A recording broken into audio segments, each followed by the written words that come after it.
Let me just say that I associate myself with everything that has been said about the need for this, and I just want to tell a little different perspective. And Jeff Merkley, thank you for your leadership, and I'll talk about when we had our first press conference on this.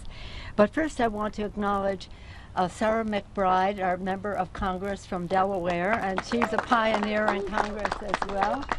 And as you all know, Dina Titus has been a champion on these issues from Nevada over time. So here's the thing. Well, hearing Chuck speak about his daughter, I remember when Allison was born.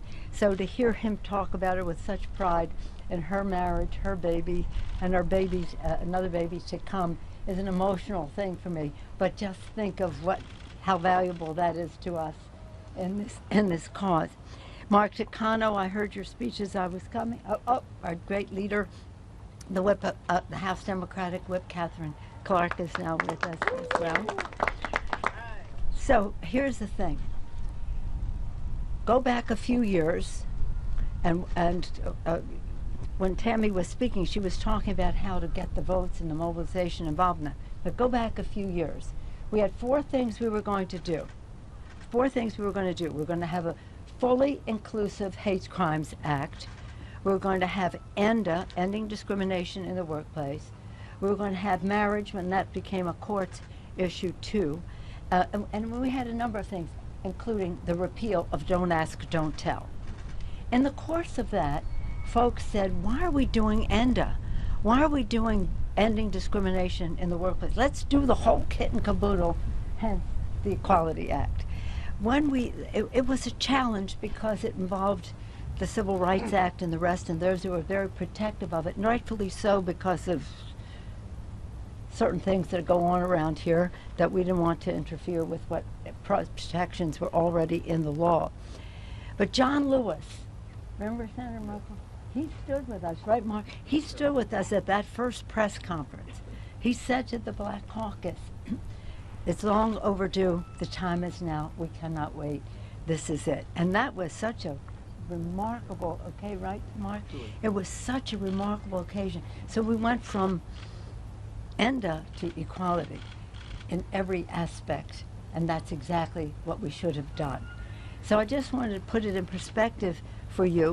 When we were going along with ENDA, the groups outside said to us, don't do ENDA, don't ask, don't tell. So again, I take great pride in the fact that my last bill as speaker the first time around was the repeal of Don't Ask, Don't Tell, and we were so proud because of the outside mobilization.